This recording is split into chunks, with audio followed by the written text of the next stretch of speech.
नगर नाम का एक कस्बा था। वहाँ कमलेश एक कपड़े के मिल में काम किया करता था। उसकी बेगम विभा दूसरों के घरों में काम करके थोड़े पैसे बचा लिया करती थी और अपने बच्चों को मदरसे में अच्छी तालीम दिलाने की पूरी कोशिश करती थी। कमलेश का बचपन से ही एक सपना था कि वो बड़ा होकर बेहद बड़ा व्यापारी बने, लेकिन व्यापार के लिए उसके पास पैसे नहीं थे। जब भी थोड़े पैसे कमलेश जमा कर लेता, कमलेश उन पैसों से शराब पी लिया करता। कमलेश की शराब की लत की वजह से उसकी बेगम और बच्चे बेहद परेशान थे। कमलेश मिल में काम करके जितने पैसे कमाता, वो नशे में सारे पैसे खर्च कर देता।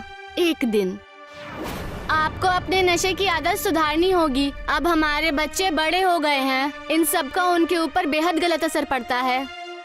नशा तो मैंने पिछले एक हफ्ते से नहीं किया है। मैं भी यही चाहता हूँ कि हमारा बेटा बड़ा होकर बहुत बड़ा आदमी बने।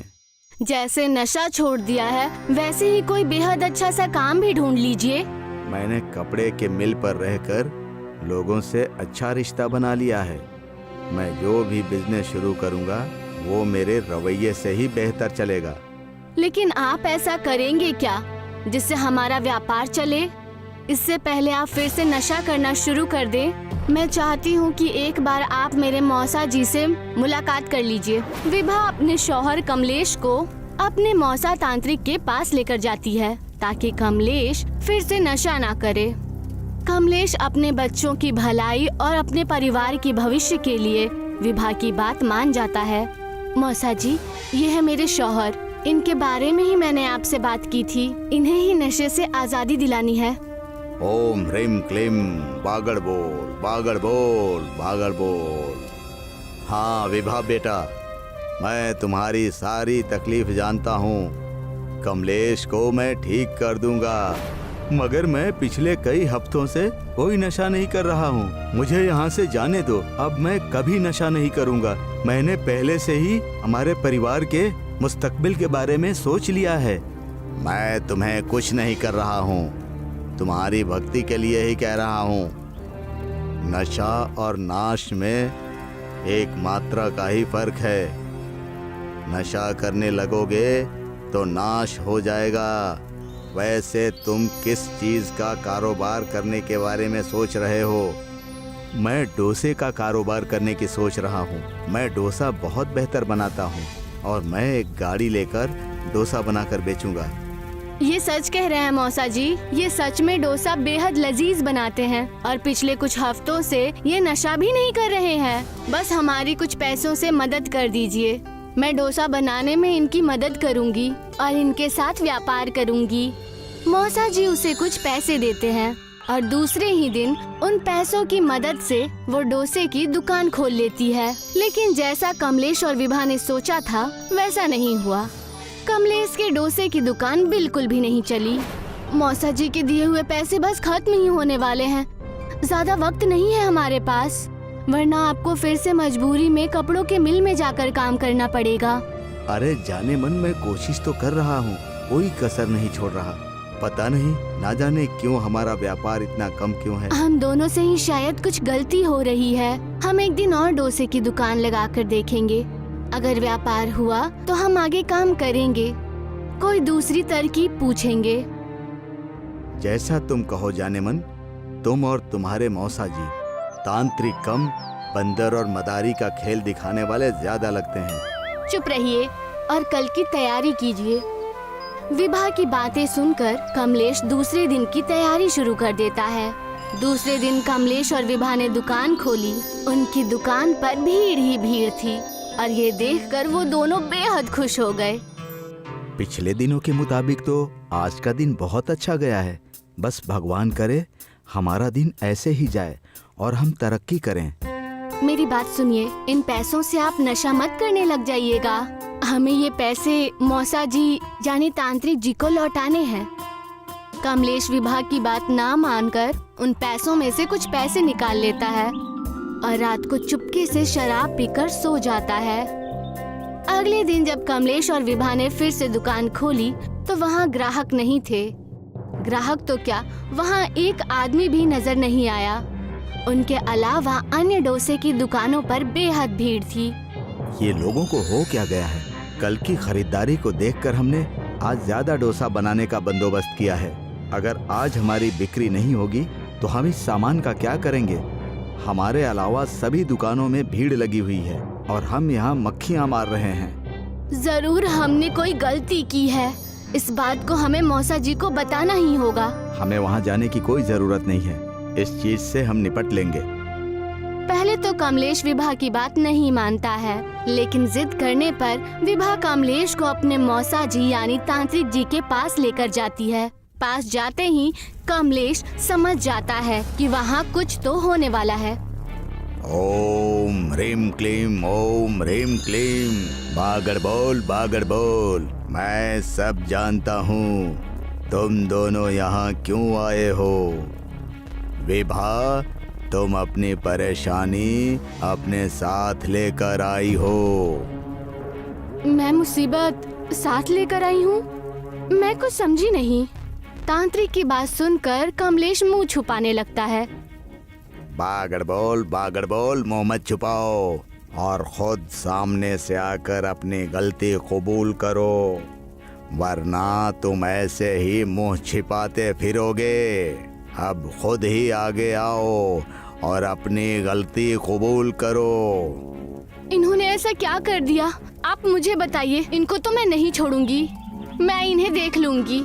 अगर तुमने पहले ही ख्याल रखा होता तो ये नौबत ही नहीं आती। मैंने तो ऐसा कुछ भी नहीं किया। मेरी कहीं भी कोई गलती नहीं है। बागड़ बोल, मैंने तुमसे पहले ही कहा था कि नशा मत करो, छोड़ दो नशा करना, मगर तुमने माना नहीं। तुमने जिस दिन भी नशा किया है, शराब को हाथ लगाया है, उस दिन तुम्हारा कारोबार नहीं चला है। कमलेश की पोल खुल जाने पर वो खुद सामने आ गया और कहने लगा, मौसा जी, मुझे माफ कर दीजिए। अब मैं ऐसी गलती नहीं करूंगा। एक बार मुझे माफ कर दीजिए। मैंने अनजाने में गलती कर दी।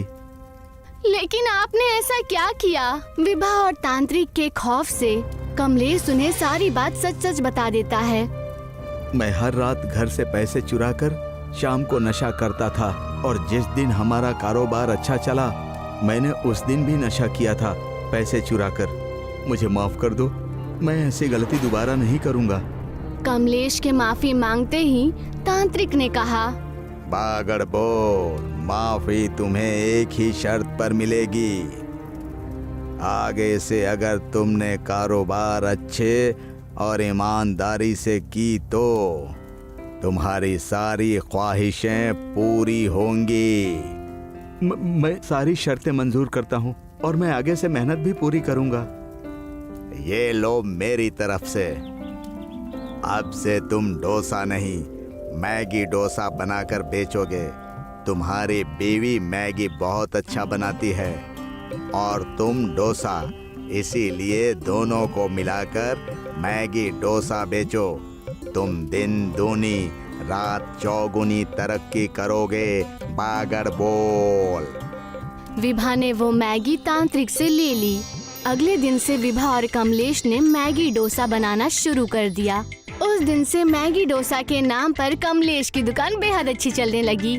कमलेश और विभा का मैगी डोसा चल पड़ा और उन्हें इतना मुनाफा हुआ कि उन्होंने बस कुछ ही दिनों में 3 दुकानें और खोल ली और कुछ लोगों को काम पर भी रख लिया। कमलेश ने नशा करना भी बंद कर दिया और फिर दोनों खुशी खुशी रहने लगे। श्याम और रीमा शौहर बीवी थे। दोनों अपने बच्चों के साथ मनाली में रहते थे। दिन में श्याम और रीमा मैगी बेचते और शाम होते ही दोनों मोमोज बेचना शुरू करते थे। उन दोनों का कारोबार बहुत चलने लगा। जो लोग मनाली घूमने जाते वो जरूर उनके यहाँ मोमोज खाने के लिए जाते थे। लोगों को बहुत पसंद आता था। लोग शाम के मोमोज के मुरीद हो गए थे। रीमा की मैगी के खरीदार नहीं आते थे। इससे श्याम और रीमा में अनबन होने लगी। क्यों बेगम, आज क्या बनाई हो खाने में? तुम्हारे हाथ की मैगी खाए तो बहुत दिन हो गए हैं। हाँ जी, ठीक कहते हैं आप। बना लीजिए मेरा मजाक, मैं तो हूँ ही इसी लायक। बाहर लोगों को मेरी मैगी पसंद नहीं आ रही और ऊपर से आप भी शुरू हो गए। रीमा गुस्से से किचन में चली जाती है। एक दिन शाम की दुकान पर एक आदमी आया और कहने लगा, भाई साहब आपके मोमोज लाजवाब हैं। ऐसे मोमोज मनाली तो क्या पूरी दुनिया में कहीं नहीं मिलेगा। मेरा तो दिल करता है भाई कि मैं आपके हाथ चूम लूं। तारीफ सुने कई दिन हो गए थे, आप आज आए हैं। ये सारी चीजें सुन सुनकर थक गया हूं मैं। कुछ लेना है तो बोलिए, बस ख्याल रखिएगा आपकी सफलता इंतहा पार न कर ले। सफल हूँ इसीलिए मुझे गुरूर है। वो आदमी इतना कहकर वहाँ से चला जाता है।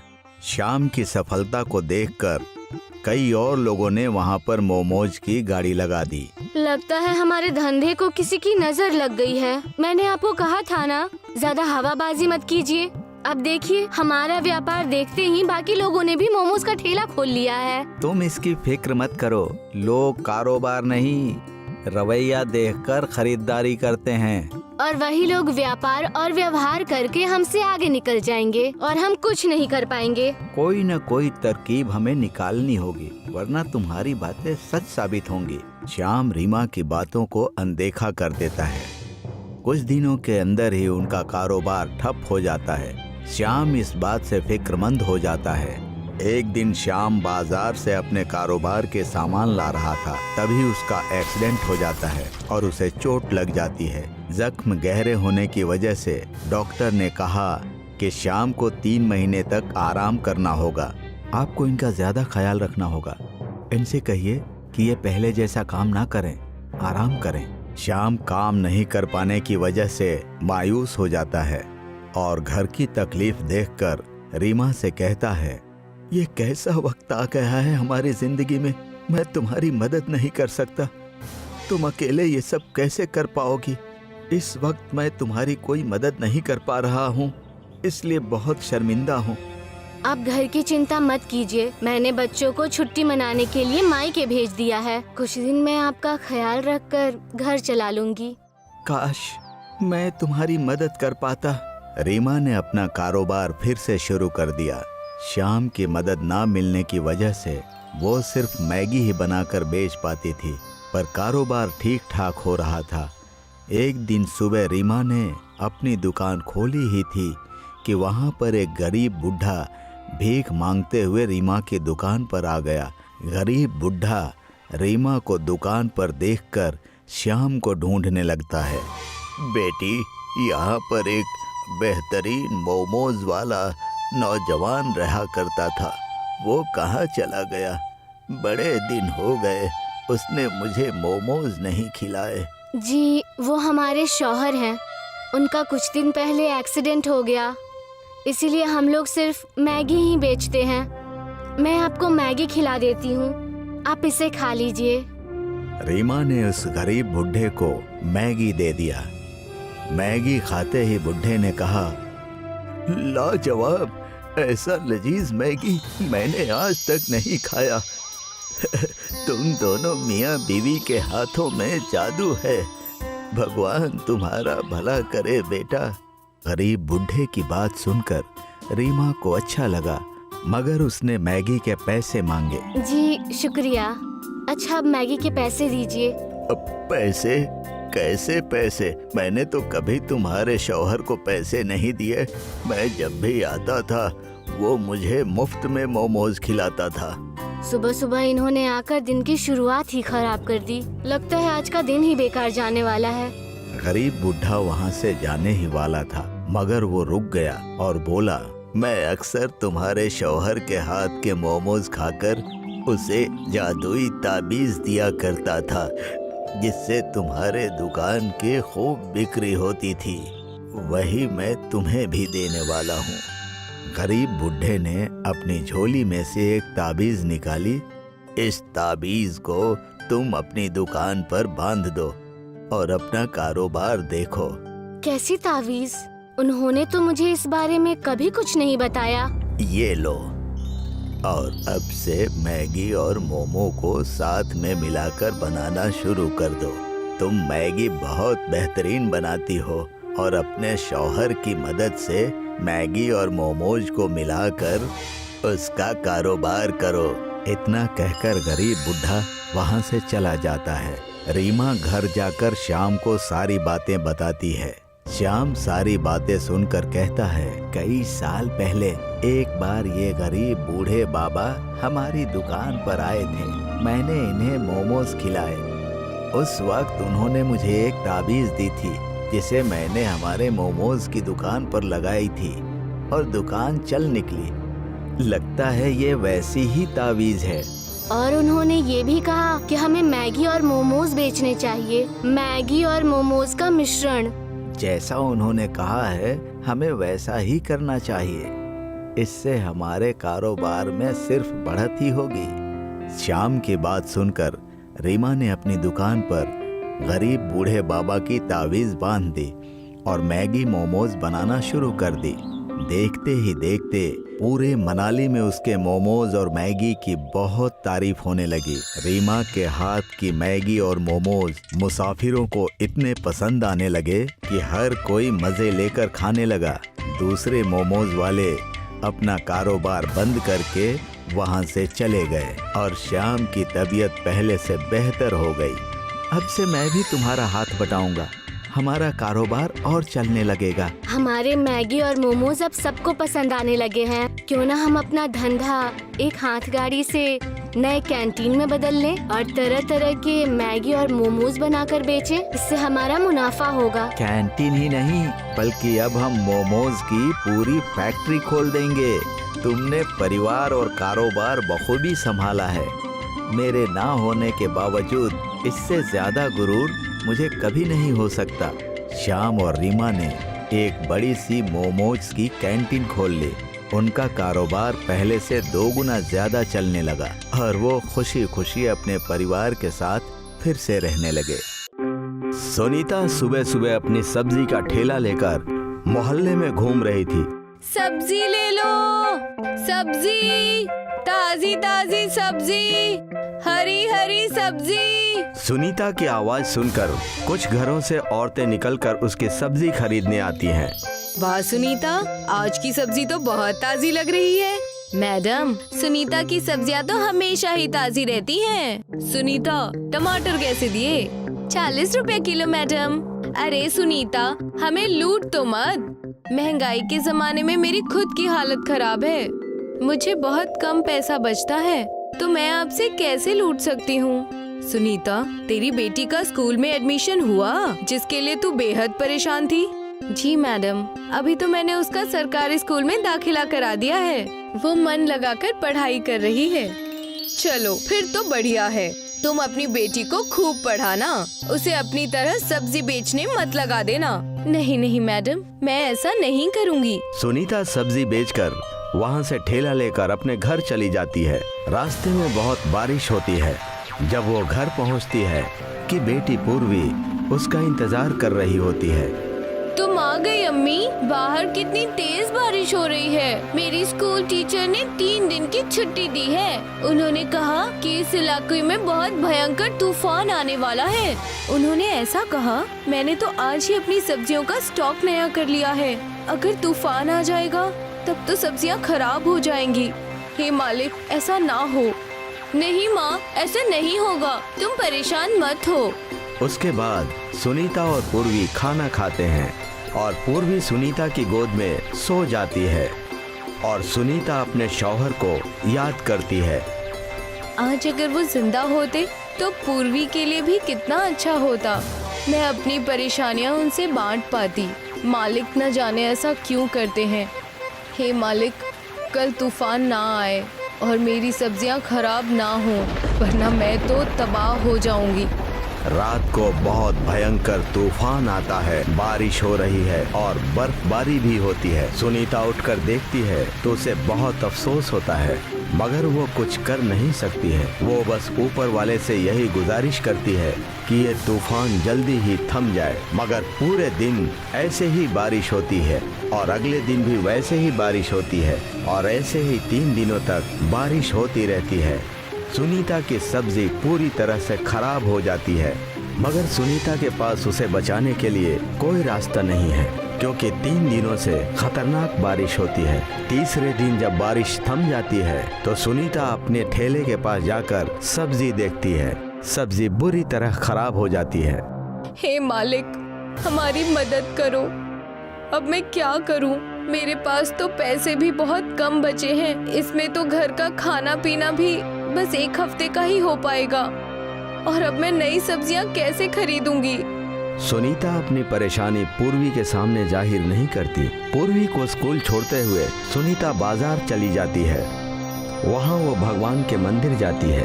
वहाँ वो देखती है कि एक औरत एक बड़े से बोरे में नारियल लेकर भगवान से प्रार्थना कर रही होती है। वो औरत बहुत परेशान हाल में है।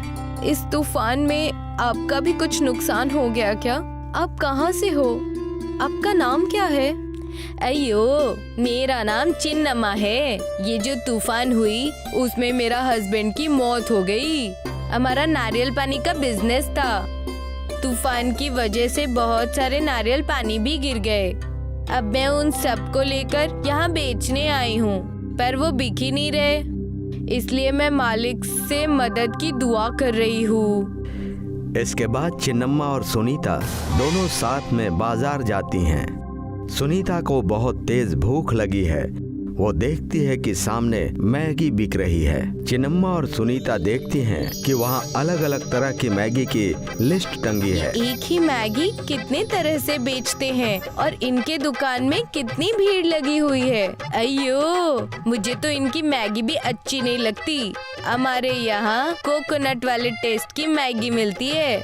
ऐसी मैगी यहाँ कहीं नहीं मिलती जी। ये बात सुनीता को बहुत अच्छी लगती है। वो चिन्नम्मा का नंबर ले लेती है। उस दिन दोनों अपने अपने घर जाती हैं। दोनों ही परेशान हैं, क्योंकि दोनों बेसहारा हैं और तूफान ने उन दोनों का ही बहुत नुकसान किया था। चिन्नम्मा के शौहर भी कुछ वक्त पहले गुजर चुके होते हैं। चिन्नम्मा एक ठेले पर नारियल पानी बेचती है। उधर सुनीता का इकलौता सहारा पूर्वी होती है। उसको फिक्र होती है कि अगर वो पैसे नहीं कमाएगी तो पूर्वी की फीस कैसे भरेगी और उसे अच्छे से कैसे पढ़ाएगी। सुनीता की गोद में पूर्वी सो रही होती है। तभी सुनीता को एक तरकीब सूझती है। वो चिन्नम्मा को फोन लगाती है और अगले दिन मिलने को बोलती है। अगले दिन चिन्नम्मा और सुनीता मिलती हैं। चिन्नम्मा, क्या तुम्हें तुम्हारे नारियल के कोई खरीदार मिले? नहीं जी, मुझे तो कोई खरीदार नहीं मिल रहे हैं। न जाने मैं क्या करूँगी। मुझे एक बहुत अच्छी तरकीब सूझी है। हम दोनों मिलकर ये काम कर सकते हैं, जिससे तुम्हारी परेशानी भी खत्म हो जाएगी। और अगर ये काम चल गया तो हम दोनों मिलकर खूब पैसे भी कमा सकते हैं। आपका आइडिया क्या है जी? क्यों ना हम एक ऐसी मैगी बनाएं जो आज तक यहाँ किसी ने न खाई हो। हम उस मैगी को साउथ इंडियन स्टाइल से बनाएंगे। उसे हम नारियल पानी में बनाएंगे और जो खाली नारियल बचेगा उसी में सर्व करेंगे। बाकी के पैसे मैं दे दूंगी। मेरे पास कुछ बचे हुए पैसे हैं और तुम अपने नारियल दे देना। अगर ये तरकीब काम कर गई तो हम दोनों की परेशानियाँ खत्म हो जाएंगी। हाँ, रिस्क तो बहुत है जी, पर मेरे नारियल ऐसे भी खराब ही हो जाएंगे जी। मैं तुम्हारे साथ हूँ। हम दोनों मिलकर खूब मेहनत करेंगे। सुनीता बचे खुचे पैसों से खूब सारी मैगी खरीदती है और फिर वो दोनों मिलकर एक छोटा सा स्टॉल लगा लेती हैं, जिस पर नारियल मैगी वाली लिखा होता है। वहाँ के लोगों ने आज तक ऐसा कुछ भी नहीं सुना था। लोगों में इस बात की उत्सुकता होती है कि आखिर ये क्या चीज़ है। शुरू में उनकी दुकान पर 1-2 लोग आते हैं। उनका खाना लोगों को बहुत पसंद आता है। ऐसी डिश आज तक उन लोगों ने कभी नहीं खाई थी। वाह, ये तो बहुत अलग है।